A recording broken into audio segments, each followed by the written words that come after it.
ஓஹோ! ஃபாதர் வந்து எப்படின்னா, சின்ன வயசுலயே நாகேஷ் சார் முன்னாடியெல்லாம் ட்ராமா நடிச்சிருக்கேன். ஓ! அவரு என்னோட ட்ராமா முழுசா பார்த்துட்டு, ஆஹா. பெஸ்ட் சைல்டு ஆர்டிஸ்ட் குடுத்துருக்காரு நாகேஷ் சார். அப்படியா? ஸோ இதுக்கு வந்து ட்ரெய்னிங் ஆமா சார், ஆமா. அது நான் ஃபோட்டோஸ்லாம் உங்களுக்கு அனுப்பி வைக்கிறேன். அனுப்பி வைங்க. நீங்க வேணா இதுல போடுங்க.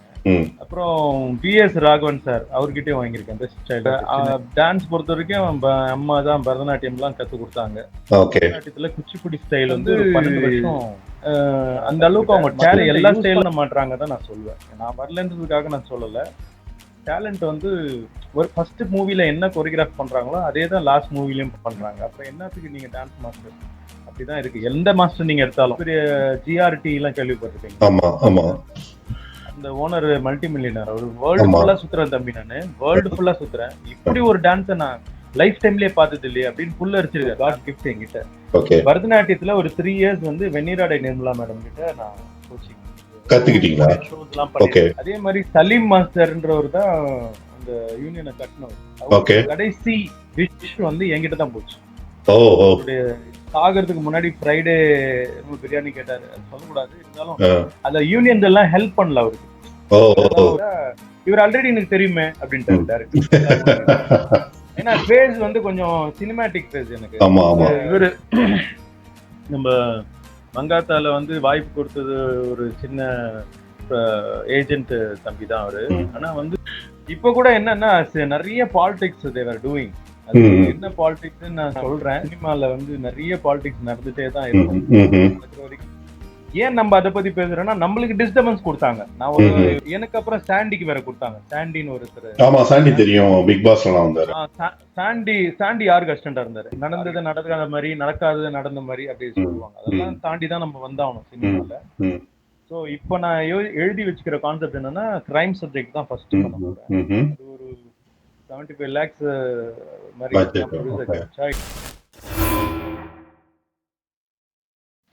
ஹலோ, வணக்கம் மக்களே. நம்ம வந்து இன்னைக்கு கொரியோகிராஃபர் விகேபி தான் இன்டர்வியூ பண்ண போறோம். வணக்கம் விகேபி சார், எப்படி இருக்கீங்க? வணக்கம் சார், நல்லா இருக்கேன் கமல் சார். நீங்க எப்படி இருக்கீங்க? நல்லா இருக்கோம். கனடாலாம் நல்லா இருக்குங்க. இப்ப சம்மரு, நல்ல வெயில், நல்லா இருக்கு. முடிஞ்சா வாங்க அவசியம். இப்போ நீங்க வந்து கொரியோகிராஃபரா இருக்கீங்க சினிமா இண்டஸ்ட்ரியில, சில படங்கள்லயும் நடிச்சிருக்கீங்க. நீங்க எப்படி சினிமா இண்டஸ்ட்ரிக்கு வந்தீங்க, அதை பத்தி சொல்லுங்க. ஆக்சுவலி சார், நான் ஒரு 5 இயர்ஸா இருக்கும் போதே எங்க ஃபாதர் மதர், நான் ஒரே பையன். எங்க அப்பா பேரு பாஸ்கரர், எங்க மதர் பேரு முல்லைவனம். இவங்க 2 பேர் தான் நமக்கு டான்ஸ் ஆக்டிங்லாம் கத்து கொடுத்தது. எங்க ஃபாதர் வந்து எப்படின்னா, சின்ன வயசுலயே நாகேஷ் சார் முன்னாடி எல்லாம் ட்ராமா நடிச்சிருக்கேன். அவரு என்னோட ட்ராமா முழுசா பார்த்துட்டு பெஸ்ட் சைல்டு ஆர்டிஸ்ட் கொடுத்துருக்காரு நாகேஷ் சார். அப்படியா? இதுக்கு வந்து ட்ரைனிங். ஆமா சார், ஆமா. அது நான் போட்டோஸ் எல்லாம் உங்களுக்கு அனுப்பி வைக்கிறேன். அனுப்பி வைங்க. நீங்க வேணா இதுல போடுங்க. அப்புறம் பிஎஸ் ராகவன் சார் அவர்கிட்டயும் வாங்கியிருக்கேன் பெஸ்ட் சைல்டு ஆர்டிஸ்ட் சின்ன வயசுல. அதுக்கப்புறம் ஒரு 98 இயர்ஸ் அவர் இருக்கும்போது அவர் கூட சேர்ந்து நடிச்சிருக்கேன். பிஎஸ் ராகவன் சார் கூட ஞானானந்தம்னு ஒரு சீரியல், சீரியல் அவர் கூட நடிச்சு முடிச்சதுக்கு அப்புறம் தான் சொன்னேன், சின்ன வயசுல உங்ககிட்ட சைல்டு ஆர்டிஸ்ட் பெஸ்ட் ஆர்டிஸ்ட் வாங்கியிருக்கேன் சார் சொன்னேன். ஏன்னா ஸ்டார்டிங்லேயே சொன்னா அது ஒரு தற்புகழ்ச்சி ஆயிடும்ன்றதுனால யாருக்கும் சொல்லுறது கிடையாது. ஸோ இது டான்ஸ் பொறுத்த வரைக்கும் அம்மா தான் பரதநாட்டியம்லாம் கற்றுக் கொடுத்தாங்க. பரதநாட்டியத்துல குச்சிப்புடி ஸ்டைல் வந்து ஒரு 12 வருஷம் கற்றுக்கிட்டேன். மற்ற எல்லா ஸ்டைல் ஆஃப் டான்ஸும் எனக்கு தெரியும், அதுவும் கற்றுக்கிட்டேன். மாஸ்டர் தனித்தனியாக வீட்டில் ப்ரைவேட் டியூஷன்ஸ்லாம் வச்சு ஒரே பையனால ரொம்ப செல்லமாக வளர்த்தாங்க. ஆக்டிங் எல்லாம் எங்கள் ஃபாதர் கண்ணாடி முன்னாடி உட்கார வச்சு சொல்லி தருவார். ஒரு ப்ரொனன்சியேஷன் சரியா வரலன்னா திருப்பி எப்படி பேசணும் அப்படின்னு சொல்லி அவரு தான் என்ன ரொம்ப. இன்னைக்கு 2 பேருமே உயிரோட இல்லை. ஸோ இந்த மாதிரி ஒரு சுச்சுவேஷன் இருந்தாலும் அதே இது டிராவல் ஒரு 10 இயர்ஸ் எங்க மதருக்காக வேலை செய்ய வேண்டிய ஒரு கட்டாயம் இருந்தது. சினிமால அப்பயே ஒரு நல்ல வாய்ப்பு, டான்ஸ் மாஸ்டரா சான்ஸ் கிடைச்சது. இருந்தா இவ்வளவு நேரத்துக்கு பெரிய டாப் மாஸ்டர் கேட்டகரியில பிரபுதேவா மாஸ்டருக்கு அப்புறம் நம்ம தான் இருந்திருப்போம். அதான் உண்மை. நிறைய பேர் என்ன நினைச்சிடுறாங்கன்னா, மிஸ் அவுட் ஆனோன்னு அவங்க தான் பெரிய ஆளு, இருக்கிறவங்க தான் பெரிய ஆளு அப்படின்ற மாதிரி ஒரு கான்செப்ட் பண்றாங்க. அது வந்து அந்த அளவுக்கு அவங்க டேலண்ட்டை யூஸ் பண்ண மாட்டாங்க தான் நான் சொல்லுவேன். நான் வரலன்றதுக்காக நான் சொல்லலை. டேலண்ட் வந்து ஒரு ஃபர்ஸ்ட் மூவில என்ன கொரியோகிராஃப் பண்றாங்களோ அதே தான் லாஸ்ட் மூவிலையும் பண்றாங்க. அப்புறம் என்னத்துக்கு நீங்க டான்ஸ் மாஸ்டர் அப்படிதான் இருக்கு. எந்த மாஸ்டர் நீங்க எடுத்தாலும் நான் கேட்ட வரைக்கும் ஃபீட்பேக் அப்படிதான் வருது. என்கிட்ட இவ்வளவு நாள் கொடுத்துருந்தா பூந்து விளையாடுப்பேன். நிறைய ட்ரீம்ஸ் எல்லாம் எழுதுவேன். ஓகே. எழுதி தூக்கத்துல இந்த பாதி தூக்கத்துல நீங்க எழுதணும்னா ரொம்ப கஷ்டம். நீங்க நினைச்சு ஓகே. பாருங்க. தூங்கிட்டே ஓகே. இருப்பீங்க டீப் ஸ்லீப்ல. ஓகே. ஒரு ட்ரீம் வருது, டான்ஸ் பத்தியோ இல்ல ஆக்டிங் பத்தியோ வருதுன்னா அது எழுந்துக்கும் போது ரொம்ப கஷ்டமா இருக்கும். அது எழுந்து அது மெமரி என்ன ட்ரீம்னு ரீகால் பண்ணும்போதே பாதி ட்ரீம் வரும், பாதி ட்ரீம் இருக்காது சில டைம்ல. ஓகே. அதை நான் எழுதி நோட் பண்ணி எழுதி அதை அப்படியே கொரியோகிராஃப் பண்ணி ஓகே. இன்ஸ்டிடியூஷன்ல பெரிய பெரிய ஜிஆர்டி எல்லாம் கேள்விப்பட்டிருப்பீங்க. ஆமா, ஆமா. அந்த ஓனர் மல்டி மில்லியனர். அவர் வேர்ல்டு ஆமா. ஃபுல்லா சுத்துறேன் தம்பி, நானு வேர்ல்டு ஃபுல்லா சுத்துறேன். இப்படி ஒரு டான்ஸை நான் லைஃப் டைம்லயே பார்த்தது இல்லையே அப்படின்னு புல்ல அரிச்சிருக்காரு டான்ஸ் எல்லாம் ஓ! பார்த்து. அந்த மாதிரி ரொம்ப டை ஹார்டு. இது எதுக்கு இதை நான் சொல்றேன்னா, அந்த அளவுக்கு இன்வால்வ்மெண்ட் எங்கிட்ட இருக்கு. அதே மாதிரி இப்போ கொரியோகிராஃபி இப்போ லேட்டஸ்ட் பண்ண வரைக்கும் குரூப் டான்ஸோ எங்க சின்ன சின்ன இன்ஸ்டிடியூஷன்லயோ இல்ல பெரிய இன்ஸ்டிடியூஷன்லயோ எங்க பண்ணாலும் ஃபர்ஸ்ட் ப்ரைஸ் தான் நான் வாங்கி கொடுக்குறேன். Okay. With all the god gift. அது ஒரு காட் கிஃப்ட் என்கிட்ட. ஓகே. பரதநாட்டியத்துல ஒரு 3 இயர்ஸ் வந்து வெண்ணிராடை நிர்மலா மேடம் கிட்ட நான் கோச்சிங் கத்துக்கிட்டீங்களா? ஷோஸ் எல்லாம் பண்ணிருக்கேன். ஓகே. அவங்க கூட ஓகே. ஓகே. அவங்க தான் கத்து கொடுத்தாங்க. அவங்க ஒரு ஓகே. குரு எனக்கு. ஸோ டான்ஸ் பொறுத்த வரைக்கும் ஒரு 12-15 மாசத்துக்கு மேல எனக்கு அவங்க கிட்ட அசிஸ்டண்டா இருந்ததுனால தான் அந்த ஒரு டிஃப்ரெண்ட் ஸ்டைல்ஸ் இதெல்லாம் தோணுது எனக்கு. ஓகே. அதே மாதிரி சலீம் மாஸ்டர்ன்றவர் தான் அந்த யூனியனை கட்டினவர். ஓகே. அவருடைய கடைசி விஷ் வந்து என்கிட்ட தான் போச்சு. ஓ ஓ. அவருடைய சாகிறதுக்கு முன்னாடி ஃப்ரைடே பிரியாணி கேட்டாரு. அது சொல்லக்கூடாது, இருந்தாலும் அந்த யூனியன்ஸ் எல்லாம் ஹெல்ப் பண்ணல அவருக்கு. ஓ ஓகே. ஓகே. யூனியன் கட்டி கொடுத்திருந்தா கூட ஓகே. யூனியன்ல இருக்கிற பெரிய மாஸ்டர்ஸ் எல்லாம் கூட ஏதோ 1000 ரூபாவோ 2000 ரூபாய் இன்னும் இன்க்ரிமெண்ட் மாதிரி கொடுத்தாங்க. ஓகே. லாஸ்ட் விஷ் என்கிட்ட தான் போச்சு. இவ்வளவு மாஸ்டர்ஸ் இருக்காங்க, இவ்வளவு டான்சர்ஸ் இருக்காங்க, ஆனா என்கிட்ட ஏன் போகணும்ன்றது ஒரு கொஸ்டின். ஓகே. அவர் தான் உங்க குருவா இருந்தார் இல்லையா? இல்ல சார், அவர் குரு இல்ல. ஓகே. நான் அந்த இடத்துல கிளாஸ் வச்சிருந்தேன். ஸ்டண்ட் முஸ்தபான்னு ஒருத்தர் பெரிய ஓகே. ஓகே. 3000 ஓகே. படத்துக்கு அவர் ஃப்ரெண்ட் வீட்ல தங்குற மாதிரி ஒரு சிச்சுவேஷன் அவருக்கு. ஓகே. ஓகே. அவங்க வீட்ல நான் மேல கிளாஸ் வச்சிருந்தேன். Okay. Okay. Okay. Okay. So அவருக்கு இவரு தான்டா எம்ஜிஆர் சிவாஜி எல்லாருக்கும் ஆக்டிங் கத்து கொடுத்தவரு. ஓகே. ஓகே. சுற்றும் வாலிபன் எல்லாம் பாத்தீங்கன்னா ஆமா ஆமா. சாங் எல்லாம் பண்ணி அந்த காலத்துல பெரிய பட்ஜெட் படம் அது. ஆமா. அதான் ஃளைட் இவரு கமல் ரஜினி சிவாஜி எம்ஜிஆர் இப்படி இருந்தா தான் ஃளைட்லயே வருவாராம் அங்க இருந்து. அப்படி இருந்தா மாஸ்டர் லாஸ்ட்ல அவருடைய ரொம்ப கஷ்டமான சிச்சுவேஷன். அவர் ஃபுல் இதுவும் நான் படிச்சு பார்த்தேன். நான் லா படிச்சதுனால அந்த ஃபுல் டைரியும் அவருக்கு படிச்சு பார்த்தா அவரு தப்பே பண்ணல, நான் மாட்டின்னு முடிச்சிருக்காரு. என்ன ப்ராப்ளம் பண்ணாரு தெரியாது. ஓ, நீங்க லா வேற படிச்சிருக்கீங்களா? ஆமா சார், நான் படிச்சது லா. அதுவும் வந்து எங்க ஃபாதர் இறந்துட்டாரு அந்த டைம்ல. ஜாப் ஜாயின் பண்ண வேண்டிய ஒரு கட்டாயம். ஓகே. ஓகே. இதெல்லாம் இருக்கு எல்லாமே. எதுக்கு சரி, அப்புறம் எப்படி அந்த 10 வருஷம் வேலைக்கு அப்புறம் எப்படி சினிமா இண்டஸ்ட்ரிக்குள்ள வந்தீங்க?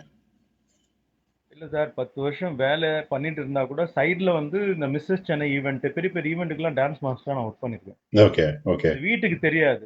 ஓகே. வீட்டுல சொல்ல மாட்டேன். அம்மாக்கு தெரியாம வேலைக்கு போற மாதிரி தான் காலைல போவேன். ஓகே. ஈவினிங் டைம்ல இல்ல பெர்மிஷன் எடுத்துக்கிட்டு காம்படிஷன் போய் சொல்லி. உங்க ஆசை வந்து உங்களை வந்து விடவே இல்லை. நீங்க வந்து யாரன்னு பார்த்தாலும் இதுதான் எனக்கு.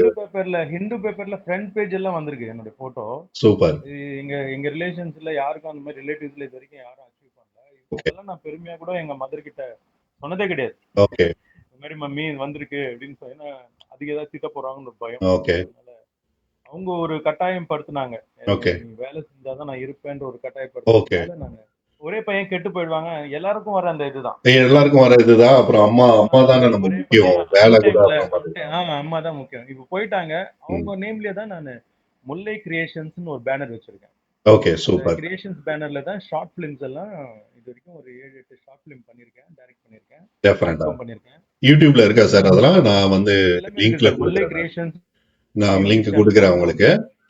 வியூவர்ஸ் நீங்க பாருங்க. அப்புறம் அப்புறம் 10 இயர்ஸ் கழிச்சு நீங்க சில படங்கள்லயும் நடிச்சிருக்கீங்க இல்லையா? மங்காத்தா, ரிட்டு பைலு, இது மாதிரி. அந்த வாய்ப்பு எல்லாம் எப்படி வந்தது உங்களுக்கு? அதெல்லாம் ட்ரை பண்ணி தான் சார். ரொம்ப ஹார்ட் ஒர்க் தான். சில பேர் ஏஜென்ட் மூலியமா வந்தது. சில பேர் வந்து டைரக்டர் மூலமாவே வந்தது. டைரக்டர் சுசி கணேசன் பாத்தீங்கன்னா உங்களை டான்ஸ் மாஸ்டர் சாருக்கு தெரியும், அதனால தான் சாங்லயே ஓப்பனிங் சாங்லயே வச்சுட்டாரு அவரு. அப்படியா? இதை வச்சு நீங்க வாய்ப்பு வச்சு ட்ரை பண்ணி போங்கன்னு சொல்லி அசிஸ்டன்ட் டைரக்டர் எல்லாம் சொன்னாங்க. ஓகே. அந்த படத்துல நீங்க பாத்தீங்கன்னா ஒரு பாயிண்ட் ஆஃப் வியூல ஓப்பனிங் சாங் திருட்டு பைல 2 பாத்தீங்கன்னா என்ன பத்தியே கதை போற மாதிரி இருக்கும். ஓகே. ஓகே. நான் தான் கார் எடுத்து வைப்பேன். என்ன நான் தான் மிஸ் பண்ணுவேன் காரை. ஓகே. ஒரு பாயிண்ட் ஆஃப் வியூல பார்த்தா அப்படியும் காட்டலாம் ஓகே படத்தை த்ரூ அவுட் போகும் அப்படியே படம். ஓகே So, அதனால டைரக்டர் வந்து இன்ட்ரோடியூஸ் பண்றதுக்கே அசிஸ்டன்ட் டைரக்டர்ஸ் எல்லாம் ரொம்ப தாமதிச்சாங்க. அதுக்கப்புறம் உள்ள போனதுக்கு அப்புறம் பார்த்தா இவர் ஆல்ரெடி எனக்கு தெரியுமே அப்படின்ட்டாரு டைரக்டர். ஏன்னா பேஸ் வந்து கொஞ்சம் சினிமேட்டிக் பேஸ் எனக்கு. ஆமா ஆமா. இங்க அங்கேயோ பார்த்தேன். இன்னைக்கு கூட ஒரு நீங்க டைரக்டர் கொஞ்சம் ஒரு ஆங்கிள் ரவி மாரியா கூட மாறி கூட இருக்கீங்க ஆக்சுவலி. எல்லாரும் மாதிரியே இருக்காங்க சார். அப்புறம் நேரா பார்த்து அப்புறம் குரங்கு மாதிரி அப்படிலாம் இல்ல. ஸ்ரீதர் மாஸ்டர் நீங்க ஒரு யூடியூப் கோரியோகிராஃபி வீடியோ அனுப்பிச்சிருந்தீங்க இல்லையா? அதான் ஸ்ரீதர் சார் மாஸ்டர் அந்த மாதிரி யூடியூப் கோரியோகிராஃப் பண்ணவர் இது கேமரா பிடிச்சவர் வந்து பாத்தீங்கன்னா கமல் சாரோட அண்ணனை வச்சு அப்பா தவ ஆட்டை போட்டாங்கன்னு படம். அதோட ப்ரொடியூசர் எனக்கு தெரியாது இது. நான் கொரியோகிராஃபி பண்ணி நைட்டு தம்பி இது ஒரு காஸ்பல் சேனலுக்காக பண்ணி தரேன். ஹிந்தி தெலுங்கு எனக்கு தெரியவே தெரியாது. நைட்டு தான் அனுப்புறாங்க சாங், காலைல பண்றேன். இவ்வளவு ஃபாஸ்டா பண்ற மாஸ்டர் நான் பார்த்ததே இல்லையே சார். நான் அப்பா ஆட்டை போட்டதுல வந்து ஸ்ரீதர் மாஸ்டருக்கு 4 lakhs கொடுத்தேன். உங்களை கொடுத்தா சீக்கிரம் முடிச்சுப்பீங்களா அப்படின்னாரு. எனக்கு தெரியாது. நம்ம தெரியாம தானே போய் எல்லாத்துலயும் போய் மாட்டோம். அவர் கேமரா பிடிக்கிறவர் வந்து ப்ரொடியூசர் எனக்கு எப்படி தெரியும்? அப்படியா? அதனால காட்ஸ் இதெல்லாம் வழி இதெல்லாம். பட் இருந்தாலும் என்னோட ஹார்ட் ஒர்க்கை நான் மிஸ் அவுட் பண்ணவே கிடையாது, மிஸ்யூஸ் பண்ணதும் கிடையாது. இது வரைக்கும் எந்த ஃபீல்ட்லயும் யார்கிட்டயும் ஒரு சின்ன பேட் நேம் கூட. காரணம்னா இதுல முன்னேறி ஜெயிக்கணும்ன்றதுக்காக தான் அதெல்லாம் தியாகம் பண்ணது. மங்காத்தால தலையோட நடிச்சிருக்கீங்க இல்லையா? சோ என்ன அது தலையோட பாத்துருக்கீங்களா? இவரு நம்ம மங்காத்தால வந்து வாய்ப்பு கொடுத்தது ஒரு சின்ன ஏஜென்ட் தம்பி தான் அவரு. ஆனா வந்து 300 பேர் உட்கார ஷாட் அது. ஓப்பனிங்ல இவரு நம்ம action king Arjun okay okay okay press meet உட்காருவாங்க. 300 பேர் மாடல்ஸ் பெரிய பெரிய ஆளுங்க உட்கார்ந்துருப்பாங்க. அதுல நான் தான் ஃபர்ஸ்ட் அர்ஜுன் சார் கிட்ட பேசிட்டு இருக்கேன். Okay okay. படம் மறுபடியும் பாத்தீங்கன்னா you will come to நான் பாக்குறேன். பட் அந்த வாய்ப்பை கூட வேற ஒருத்தர் பேச வேண்டியது அது. அவர் சரியா பண்ணாதனால நான் வாங்கி நான் பேசும்போது கூட அசிஸ்டன்ட் டைரக்டர்லாம் கால்ல விழுறாரு. லைஃபே போயிடுச்சு. ஓகே. அந்த ஃப்ரெண்ட் இருக்காரு. ஓகே. சினிமாவே அதுதான். ஏன்னா ஒரு சின்ன சீன் நடிச்சா கூட எப்ப எலிவேட் ஆகும்னு தெரியாது இல்லையா? டெஃபினட்டா. அப்ப நீங்க அர்ஜுனோட நடிச்சீங்க, அஜித்தை பாக்கிறதுக்கு வாய்ப்பு இருந்தது அப்போ? அர்ஜுன் சார் வீட்டுக்கு கூட்டு போய் இன்ட்ரோடியூஸ் பண்ணாரு அவரு. பரமேஸ்வரன் சொல்லிட்டு அவரு ஜெய்ஹிந்த் 2ல பண்ணவரு. அவரு ஒரு டான்ஸ் கோரியோகிராஃபிக்கு வாய்ப்பு கொடுத்தாரு. மலேசியாவுக்கு டிக்கெட் போட்டு நான் ஒரு 3 சாங் வாங்க மாஸ்டர்னு கூட்டு போயிட்டாரு. இது வரைக்கும் நான் ஃபிளைட்ல எல்லாம் ஏறுந்தல்ல, அதுக்கு முன்னாடி வரைக்கும். அது எனக்கு ஒரு இம்ப்ரெசிவா இருந்துச்சு. அதே மாதிரி அங்க போய் 15 டான்சர்ஸ் இருந்தாங்க, வெள்ளை பின்னல் போட்டுக்கிட்டு. அவங்கள வச்சு ஹார்பர்ல ஒரு சாங் எடுத்தேன். அப்புறம் ஒரு பப்ல ஒரு சாங் எடுத்தேன். கைதி நகராதின் படம் பேர். ஓகே. அங்க போகும்போதே அங்க ஆடியோ எல்லாம் ஃபேமஸா இருந்துச்சு. ஆடியோ எல்லாம் அவ்வளவு ஃபேமஸ். எனக்கு தனி கார் கொடுத்துட்டாங்க. நல்லா அதுக்கேத்த மாதிரி இன்புட் போட்டேன். டான்சர்ஸ் எல்லாம் அவ்வளவு ஸ்பீடா ஆட முடியல. நம்ம ஸ்பீடு நம்ம தான் 300 பேர் 400 பேர்லாம் எடுக்கிற 15 வயசுல இருந்து டான்ஸ் மாஸ்டர்ல ப்ரொஃபஷனல் டான்ஸ் மாஸ்டர். அதனால அந்த ஹார்ட் ஒர்க்கு அந்த பசங்க வந்து சும்மா ஒரு சாங் ஆடிட்டு டயர்ட் ஆகி கால் எல்லாம் வலிக்குது மாஸ்டர், இதுல ஆட முடியல. ஓகே. இது அந்த ரோடு சர்ஃபேஸ் அது. ஓகே. அந்த ரோடு சர்ஃபேஸ் மேல ஆடும்போது கால்ல அவங்களால ஆட முடியல. நம்ம ஸ்டஃப்னஸ் இல்ல அவங்க கிட்ட. ஓகே. இப்போ கூட என்னன்னா நிறைய பாலிடிக்ஸ் they were doing. என்ன பாலிடிக்ஸ் நான் சொல்றேன் ஷார்ட் அண்ட் கியூட்டா. சினிமால வந்து நிறைய பாலிடிக்ஸ் நடந்துட்டே தான் இருக்கும். ஏன் நம்ம அதை பத்தி பேசுறோம்னா நம்மளுக்கு டிஸ்டர்பன்ஸ் கொடுத்தாங்க. நான் ஒரு ஏஆர் ரஹ்மான் சாங் மாதிரி ஒரு சாங் கொரியோகிராஃப் பண்ண போயிருந்தேன். அதுல வந்து மேக்கப் ஆர்டிஸ்டா வந்தவங்க யூனியன்ல இருக்காங்கன்னு சொல்லிட்டு நீங்க என்ன கார்டு வச்சிருக்கீங்க அந்த கார்டு வச்சிருக்கீங்க அப்படின்னு ஆரம்பிச்சிட்டாங்க. நான் லீடரா இருக்கவரே எனக்கு ஜூனியர்மா ஒரு காலத்துல, அவங்க அப்பாக்கு நான் அசிஸ்டன்ட்மா எல்லாம் சொல்றேன், தெளிவா சொல்றேன். நானும் கார்டு எடுக்கதாமா ட்ரை பண்ணேன், எனக்கு தரல, பாலிடிக்ஸ் பண்ணாங்க. எனக்கு முன்னாடி வந்து ஷெரீஃப்னு ஒரு மாஸ்டர் கார்டு கொடுத்தாங்க. அவரு யாருக்கிட்டயுமே அசிஸ்டண்டா இல்ல. இப்போ நிறைய ரூல்ஸ் அண்ட் ரெகுலேஷன்ஸ் போட்டிருக்காங்க. 5 வருஷம் டான்ஸ் மாஸ்டர் ஒர்க் பண்ணணும், அசிஸ்டண்டா ஒர்க் பண்ணணும், இப்படி எல்லாம் போட்டிருக்காங்க. அது பிரகாரம் ஷெரீஃபுக்கு தரவே இல்ல. அதுக்கப்புறம் நான் வாங்க வேண்டியது தரேன்னு சொல்லி கேரளா யூனியன் கூப்பிட்டாங்க, போனேன். அதுக்கப்புறம் எனக்கு தெரிஞ்ச தம்பி போட்டோ எடுத்து இவரு தரவேணான்றாரு சார், நீங்க போன் பண்ணுங்க சார்னு சொன்னாங்க. இதுக்கப்புறம் தரமாட்டேன் சார் மாஸ்டர் கார்டுனாங்க. நான் யூனியன்ல இருக்க பசங்க கேட்டா கண்டிப்பா தராங்கன்னு சொன்னாங்க. 2 பேருக்கு தராங்கன்னு சொன்ன உடனே உங்களுக்கு யார் பேக்கப் இருக்காங்கன்னு கோச்சிக்கினாங்க எல்லாம். இவ்வளவு விஷயம் தெரியுது உங்களுக்கு, யூனியன் பத்தி இவ்வளவு தெளிவா தெரியுது, யார் உங்க பேக்கப்ல இருக்குதுன்னு கேக்குறாங்க. அப்போ எனக்கு அப்புறம் சாண்டிக்கு வேற கொடுத்தாங்க. சாண்டின்னு ஒருத்தர். ஆமா சாண்டி தெரியும், பிக் பாஸ் எல்லாம் வந்தாரு. சாண்டி யாருக்கு அசிஸ்டண்டா இருந்தாரு, யாருக்கிட்டயுமே இல்ல. ஓகே. சினிமால வந்து அந்த ரூல்ஸை ஃபாலோ பண்ணா, ரூல்ஸ்னா எல்லாருக்குமே அந்த ரூல்ஸா இருக்கணும். ஓகே. எனக்கு மட்டும் ரூல்ஸ் வைக்கக்கூடாது. பிடிச்சவன், பிடிக்காதவன், இப்ப எம்ஜிஆர் சார்லாம் 40 வயசுல தான் ஹீரோவா வந்தாரு. இப்ப நான் ஆமா, ஆமா. சொந்தமா ஒரு ஒரு மூவி பண்றேன்னா, மூவி பண்ண போறேன்றது தான் இப்ப நெக்ஸ்ட் கான்செப்ட் எனக்கு. ஓகே. நான் ஏன் மூவி பண்றேன்? என்கிட்ட ஒரு 40 to 45 கான்செப்ட் வச்சிருக்கேன். ஓகே. இப்போ தொடாத பண்ணதையே திருப்பி திருப்பி தான் பண்றாங்க. இப்ப கூட தனுஷ் வச்சு ராயன் ஒரு படம் வந்திருக்கு. ஆமா. எல்லாம் கொலை, மர்டரு, இருக்கிற வயலன்ஸ் ஜாஸ்தியா இருக்கு சார்ன்னு சொல்லி திட்டுறாங்க ஓகே. எல்லாருமே. ஓகே. இப்போ எதுக்கு வேற யோசிக்கிறதுக்கு உங்களுக்கு கான்செப்ட் உண்மையே இல்ல. இருக்கிறவங்க கிட்ட இப்ப இல்ல. ஓகே. கேஷ் இருக்கவங்க கிட்ட யோசிக்கிற திறன் போயிடுச்சு தான் நான் சொல்லுவேன். ஓகே. ஒருத்தர் 2 பேர் இல்லாம. நான் சொல்றது ஒரு எல்லாரையும் நான் சொல்லல. ஒரு குறிப்பிட்ட ஒரு 10, 15 பேர் இல்லாம சொல்றதும் ஒரு 80% வேஸ்டா தான் they are doing the. Okay. என்கிட்ட இப்போ இருக்கிற வந்து concept நெக்ஸ்ட் வந்து ஒரு ஸ்கிரிப்ட் எடுத்து மூவி பண்ணலான்றீங்க. ஆமா சார். இப்போ இல்ல, நான் நீங்க மூவி நீங்க நீங்க அந்த பண்றது ட்ரீம் சொல்லும் போதே எனக்கு தோணுச்சு.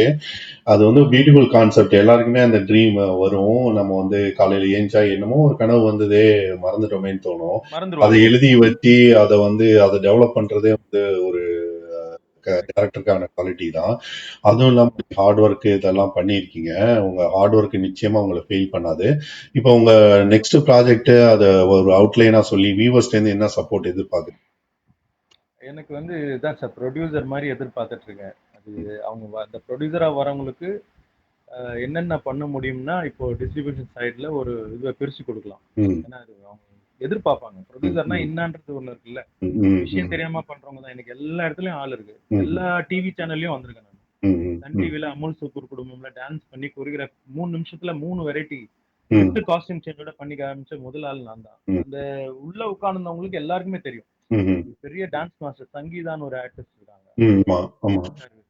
KP sir doctor Sangeetha. அவங்க கீழே இறங்கும்போது நீங்க டான்ஸ் மாஸ்டரா இல்லன்னா இப்படி எல்லாம் ஆட முடியாதுன்ட்டாங்க. அப்போ எவ்வளவு ஹார்ட் ஒர்க் போட்டுருக்கும் பாருங்க. ஆனா வந்து எப்பவுமே டெக்னீஷியன்ஸ் என்ன பண்ணுவாங்க, சன் டிவி என்ன பண்ணுவாங்க, ஃபேம் யார் ஃபேம்ல இருக்கிறாங்களோ அவங்களுக்கு தான் கேமரா ஆங்கிள் படத்துல கவன்ற படத்துல வர மாதிரி நடந்தது நடக்காத மாதிரி, நடக்காதது நடந்த மாதிரி அப்படி சொல்லுவாங்க. அதெல்லாம் தாண்டி தான் நம்ம வந்தாகணும் சினிமால. ஸோ இப்போ நான் எழுதி வச்சுக்கிற கான்செப்ட் என்னன்னா, கிரைம் சப்ஜெக்ட் தான் ஃபர்ஸ்ட் பண்ண போறேன். ஒரு 75 lakhs மாதிரி ப்ரொடியூசர் கிடைச்சா it will be very good. ஏன்னா அவங்களையும் டிராவல் பண்ண வச்சிருக்காங்க. படத்துல வாய்ப்பு கொடுத்து அவங்களுக்கும் நடிப்பு சொல்லி கொடுத்து டிராவலிங் த்ரூ அவுட் பண்ண வச்சு டிஸ்ட்ரிபியூஷன் சைட்ல ஒரு ஏரியா மட்டும் பிரிச்சு அவங்களுக்கு ப்ராஃபிட்டா we will give it profit. இது வந்து நான் மைண்ட்ல வச்சு பண்ணிட்டு இருக்கோம். 72 சீன்ஸ் இப்ப ஆல்ரெடி என் கையில இருக்குது. சில ப்ரொடியூசர்கிட்டயும் பேசிட்டு இருக்கேன். சில பேர் அவங்க எல்லாருக்குமே ஒரு டவுட் இருக்கும்ல, இவர் எப்படி பண்ணுவாரு, எப்படி ஜெயிப்பாரு. இப்ப நம்ம ஷார்ட் பிலிம்ஸ் தான் பண்ணி தான் வந்திருக்காங்க நிறைய பெரிய பெரிய டைரக்டர்ஸ். இப்ப சின்ன பசங்களாம் இருக்கிறவங்களா கூட இந்த ஷார்ட் பிலிம் மட்டும் தான். என்கிட்ட என்னன்னா ஷார்ட் பிலிம்ல வந்து எப்பவுமே ஸ்கிரீன் பிளே பக்காவா இருக்கும். ஸ்கிரீன் பிளே ஸ்டோரி பக்காவா இருக்கும். இந்த டெக்னிக்கல் கேமரா சப்போர்ட் என்கிட்ட கிடையாது. சில டைரக்டர் சொல்லுவாங்க, என்கிட்ட கூட ஒர்க் பண்ண ஒருத்தர் அமெரிக்கால இருக்காரு. ஒரு வீடியோ அமிச்சு இந்த மாதிரி எடுங்க ஷார்ட் பிலிம் அப்படின்னு. அவரு என்கிட்ட வந்து அந்த கேமரா இல்ல சார், நீங்க கொடுத்து பாருங்க, என்கிட்ட கொடுத்து ரெட் எபிக் என்கிட்ட இருந்துன்னு வச்சுங்களேன், நீங்க நினைக்காததெல்லாம் நான் என் ஃப்ரெண்டு கூட ஒருத்தன் அப்படிதான் பெரிய இதெல்லாம் வச்சிருக்கான், எடிட்டிங் சாஃப்ட்வேர் எல்லாம் வச்சிருக்கான்.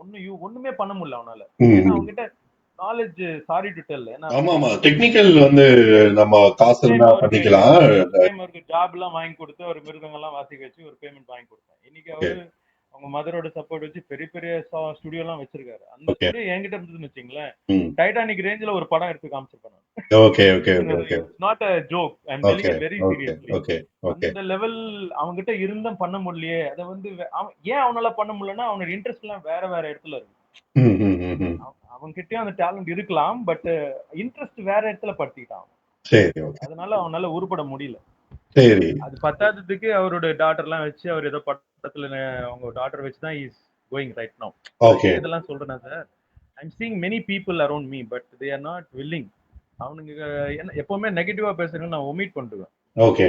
எவ்வளவு பெரிய சூப்பரான ஆளா இருந்தாலும் நம்ம ஹார்ட் ஒர்க்கை பார்த்துட்டு யார் ரெகனைஸ் பண்றாங்களோ அவங்கள நான் 300 கம்பெனிக்கு மேல நேரா பெட்ரோல் போட்டு போய் ஸ்டில்ஸ் எல்லாம் கொடுத்துருக்கேன். ஆனா கூப்பிட்டவங்க பாத்தீங்கன்னா ஒருத்தர் 2 டைரக்டர் தான் கூப்பிட்டுருக்காங்க. அதுதான் சினிமா. அப்போ எவ்வளவு ஹார்ட் ஒர்க் பாருங்க. பெட்ரோல் போட்டுக்கிட்டு அந்த ஸ்டில் எடுத்துக்கிட்டு நம்ம ஏதோ டைம் வேஸ்ட் பண்ணின்னு போய் ஒவ்வொரு கம்பெனியா ஏறி இறங்கி ஸ்டில்ஸ் எல்லாம் கொடுத்துருக்கேன். சுத்தி கொடுத்துருக்கேன். கம்பெனி போறதுக்கு முன்னாடியே ஒருத்தரை வச்சு அந்த கம்பெனி போறதுக்கு எப்படி உங்களுக்கு தெரியும்னு கேட்பாங்க உள்ள போகும்போது. ஓகே. இந்த மாதிரிலாம் உள்ள டைரியில வந்தா தானே தெரியும். நாங்க இன்னும் உள்ளே வந்து அட்வான்ஸ் தெரியலையே, அதுக்குள்ள யார் நாங்க இங்க போடுறோம்னு சொன்னது அப்படின்னு ஒரு ஆள் ஆட்டோ ராஜான்னு ஒருத்தர் இருந்தார். அவர் இறந்துட்டாரு. அவரை வச்சுக்கிட்டு நான் யூஸ் டு கோ இந்த மூலாம் போய் I use to give the photo stills ஆக்டிங்லாம் பண்ணி காமிச்சிருக்கேன். ஆனா ஹெல்ப் பண்ணது பாத்தீங்கன்னா ஒரே ஒரு ஃப்ரெண்டு, அவர் வந்து ஆர்ட் டைரக்டரா இருந்தார். அவரு போய் ஒரு கம்பெனில பண்ணி அவரு தான் அந்த மலேசியா டிக்கெட் உங்களை மாதிரி ஒரு ஃப்ரெண்டு போட்டது. அது அவருக்கு அவருடைய ரிலேஷன்லயும் டான்சர்ஸ் இருக்காங்க சொந்த. ஆனா அவங்களுக்கு பண்ணாம எனக்கு ஏன் பண்ணாருன்னா நல்ல க்ளோஸ் ஃப்ரெண்ட், இவர் ரொம்ப கஷ்டப்படுறாரு போட்டிருக்காரு. அதுக்கேத்த மாதிரி அவருக்கும் அவரு மாநாட மயிலாடுக்கெல்லாம் ஆர்ட் டைரக்டர் அவரு. கலா மாஸ்டர் இவங்க எல்லாம் பார்க்கும் போதெல்லாம் சொல்லுவாரு, உங்க ரேஞ்சுக்கெல்லாம் வினோத் நீ இறங்கிடாத, பி கான்பிடென்ட், நீ இறங்கி யாருக்கிட்டையும் போய் ஹெல்ப் கேட்டுற, அதெல்லாம் சொல்லுவாரு. அது எதுக்குன்னு எனக்கு தெரியாது, தலையும் தெரியாது வாழும் தெரியாது. இல்ல சில பேருக்கு பார்த்த உடனே தெரியும் இவங்க வந்து நல்லா வருவாங்க. நீங்க பேசுற வச்சு எனக்கும் அப்படிதான் தோணுது. ஏன்னா ஹார்ட் ஒர்க் பண்றேன்னு சொல்றீங்க, ஹார்ட் ஒர்க்கை வந்து விட்டுறாதீங்க. ஹார்ட் ஒர்க் என்னைக்கும் நெவர் ஃபெயில்ஸ். நீங்க வந்து சினிமாவுக்கு உண்மையா இருந்தீங்கன்னா சினிமா உங்களுக்கு உண்மையா இருக்கும்னு நினைக்கிறேன். ஜஸ்ட் மேட்டர் ஆஃப் டைம் தான் நினைக்கிறேன். நீங்க சொன்ன மாதிரி எம்ஜிஆர் வந்து 40 வயசுல தான் ஸ்டார்ட் பண்ணாரு. உங்களுக்கு இன்னமும் டைம் இருக்கு, உங்க ட்ரீம்ஸ் எல்லாம் கம் ட்ரூ ஆகும்னு நினைக்கிறேன். நிச்சயமா ஆல் த பெஸ்ட் சார். நீங்க உங்களுடைய முல்லை ப்ரொடக்ஷன்ஸ் யூடியூப் சேனல் வந்து முல்லை கிரியேஷன்ஸ் யூடியூப் சேனலை வந்து நான் ஷேர் பண்றேன். டான்ஸ் பத்தி ஒரு யூடியூப் சேனல் வச்சிருக்கேன். யூடியூப்ல வினோலயா டான்ஸ், அது சின்ன சின்ன மேட்டர் மட்டும் தான் போட்டிருப்பேன். கொரியோகிராஃப் பண்ணி ஃபர்ஸ்ட் பிரைஸ் வாங்கினேன் அப்படின்னு லைவா பார்த்தவங்களுக்கு தான் அது கண்ணில் விஷுவலா இருக்கும். இல்ல ஸ்கூல்ஸ் காலேஜ்ல வச்சிருப்பாங்க சார் என் ஃபுட்டேஜ். நான் வந்து இதை யூடியூப்ல போட்டு அதுல இது பண்ணல. ஏன்னு கேட்டீங்கன்னா நிறைய காப்பி பண்றாங்க. ஆமா, அது கரெக்ட். அது கரெக்ட். சிம்பிளா அவங்க பேரு அடியில போட்டுக்கிறாங்க. ஆமா, அவங்க கண்டுபிடிச்ச மாதிரி. ஆமா, அதனால எனக்கு அதுல இஷ்டம் இல்ல. சரி, நிச்சயமாக உங்க யூடியூப் சேனல் நாங்க ஷேர் பண்றோம். உங்க டயத்துக்கு ரொம்ப நன்றி சார். உண்மையா நிச்சயமாக நீங்க கிடைச்சாங்கன்னா I will be very grateful to you. ஏன்னா I am struggling for that only. ஏன்னா வெண்ணிரா டைனம்னா மேம்லாம் சொல்லுவாங்க, உங்களுக்கு இருக்கிற டேலண்ட்டுக்கு ஒரே நைட் போதும் பாடுவாங்க. எனக்கு அதுல எல்லாம் நம்பிக்கை இல்லை மேடம். நான் ஹார்ட் ஒர்க்கர், நான் லக்ல எல்லாம் நம்பிக்கை இல்லை மேடம் சொன்னேன்னா, நான் எவ்வளவு பேர் நான் பார்த்திருக்கேன், எவ்வளவு பேர் கூட நான் நடிச்சிருக்கேன். நான் சொல்றேன் நீ வருவ, 2 டைம்ஸ் வருவ அப்படின்னு சொல்லி மோட்டிவேட் பண்ணுவாங்க. எனக்கு அவங்க கிட்ட நான் பேசும்போதெல்லாம் வேற எந்த ஒரு சின்ன சில்லியாலாம் நான் வேற எதை பத்தியுமே பேச மாட்டேன். ஒண்ணு ஆக்டிங் பத்தி பேசுவேன், இல்ல டான்ஸ் பத்தி பேசுவேன். டான்ஸ்ல ஃபர்ஸ்ட் பிரைஸ் அடிச்ச மேடம், அந்த வீடியோ காமிச்சு வருவேன். இல்ல என் ஷார்ட் பிலிம் டைரக்ட் பண்ண மேடம், இவ்வளவுதான். ஏன்னா எனக்கு என்ன தேவையோ, இல்ல உங்க படம் பார்த்தேன் மேடம் நேத்து, ரொம்ப நல்லா இருந்தது அப்படின்னு அதை பத்தி டிஸ்கஷன் போகும் தவிர, சிவாஜி சார் என்ன சாப்பிடுவாரு, அவரு எப்படி இதை மாடுலேஷன் பண்ணாரு, எம்ஜிஆர் சார் எப்படி வருவாரு, செட்டுக்கு ஓடிதான் வருவாராம். இந்த மாதிரி இன்னைக்கு இருக்கிற ஹீரோஸ் யாரும் ஓடி வராம ஒரு படம் நடிச்சாவே ஸ்ட்ரெச்சர்ல வராங்க. இல்ல கால்ல கட்டு போட்டு நடந்து வராங்க. ஃபர்ஸ்ட் படம் நடிச்சாவே தள்ள தூக்கிடுறாங்க. ஆனா எம்ஜிஆர் சார் எவ்வளவு ஹார்ட் ஒர்க்கர். அந்த மாதிரி எனக்கு மோட்டிவேட் பண்ண ஆளுங்களா வேற ஆளுங்க. அதனால நான் லாங் லாஸ்டரா இருக்கணும்ட்டு ஸ்லோ அண்ட் ஸ்டடியில தான் இருக்கேன். இப்போ முடிவில்லா புன்னகைன்னு ஒரு படம் ரீசெண்டா பண்ணோம். அந்த படத்துல டைரக்டர் வந்து ஒரு சாங் ஒன்னு கொடுத்தாரு ஆர்டிஸ்டா ஃபேஸ் நல்லா இருக்கு சார், நீங்க பண்ணுங்கன்னு சொல்லி டான்ஸ் மாஸ்டர் மாதிரி ஒரு கேரக்டர் அந்த படத்துல, முடிவில்லா புன்னகைன்ட்டு. அந்த படத்துல கோ ஆர்டிஸ்டா பண்ணவங்க வந்து கோலி சோடா 2ன்ற படத்துல ஹீரோயின். அவங்க 3 ஹீரோயின்ஸ்ல ஒரு ஹீரோயின். ஆனா இந்த படத்துக்கு வந்து கோ ப்ரொடியூசர். அதனால என்ன அவங்க செலக்ட் பண்ணாம போயிட்டாங்க. டான்ஸ் நல்லா ஆடுறாரு, எனக்கு இவரு கூட ஆட முடியாதுன்னு ஒரு மாடல் பையனை கூட்டின்னு ஷூட்டிங் கிளம்பிட்டாங்க. நான் தான் சென்ட் ஆஃப் பண்ணேன். ஒரு 2-3 டேஸ் கழிச்சு மறுபடியும் 11:30க்கு எனக்கு கால் வந்து, பவர் சிவான்னு ஒரு டான்ஸ் மாஸ்டர், அவர் யூனியன்ல தான் இருக்காரு. அவரு சொல்லி மறுபடியும் நான் இங்க இருந்து என் காசெல்லாம் போட்டுன்னு போய் ஊட்டியில போய் அந்த சாங்க பண்ணி கொடுத்தேன். வெளிப்படையா வச்சு ஒருத்தரை கஸ் பண்ணிடவே கூடாது. இவர் பண்ண மாட்டாரு, இவர் ஜெயிக்க மாட்டாரு. நம்ம இதுல பொய் சொல்லி ஜெயிக்க வேண்டிய அவசியமே இல்லை. இதுதான் நம்ம லைஃப்னும் போது அதுலதான் நம்மளுடைய கான்சென்ட்ரேஷன். இப்ப கூட டான்ஸ் மாஸ்டர்னும் போது மத்தவங்க எல்லாம் ஏன் கரெக்டா இவங்க இந்த தப்பு பண்ணிருக்காங்கன்னு சொல்ல முடியும். பெரிய டான்ஸ் மாஸ்டர்ஸ் கூட கொரியோகிராஃபில இவ்வளவு தப்பு பண்ணிருக்காங்க நல்லா இப்ப கூட சொல்ல முடியும். ஆனாலும் அந்த படம் அங்க சாங் ஒண்ணு ஓவர்டேக் ஆயிருக்கும். ஏஆர் ரஹ்மான் சாங்கோ இல்ல இப்ப இருக்கிற லேட்டஸ்ட் மியூசிக் டைரக்டர் சாங்ஸோ ஓவர்டேக் பண்ணதுனால அந்த பாட்டு ஹிட் ஆயிருக்கும். அந்த பாட்டுக்கு ஏற்ற நடந்து சின்னதா போட்டா கூட அது கிளிக் ஆயிருக்கும். ஆனா கொரியோகிராஃபிக்கு ஏற்ற மாதிரி இந்த காதலன் இல்ல சலங்கு ஒலி இந்த மாதிரி படங்கள் வந்து இப்ப வர்றது கிடையாது. வந்தாலும் பாக்குறதுக்கு ஆடியன்ஸ் இருக்காங்களாம் தெரியாது. அந்த மாதிரி ஒரு படத்தை நான் கொடுக்கணும். அடுத்த படம் இந்த கிரைம் சப்ஜெக்ட் முடிச்ச கையோட அது கொஞ்சம் பெரிய பட்ஜெட். அது ஓகே, ஆமா, நான் தான் பண்ணுவேன்.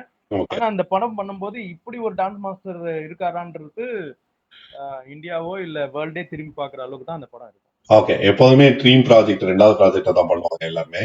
All the best sir. நான் உங்க இன்ஃபர்மேஷனை ஷேர் பண்றேன். உங்களுக்கு வாழ்த்துக்கள். உங்க ஹார்ட் ஒர்க் உங்களுக்கு வந்து பே ஆஃப் பண்ணணும்னு நினைக்கிறேன். நன்றி. Share you the stills and everything to you sir. Okay sir. வணக்கம். ரொம்ப thanks for interviewing me. Kamal sir மேலும் மேலும் நிறைய ஆர்டிஸ்டுங்களை இந்த மாதிரி பெரிய டைரக்டர்ஸ் எல்லாம் ப்ரோமோட் பண்ணணும்னு கேள்வி. டெஃபினட்டா. நன்றிங்க. வணக்கம்.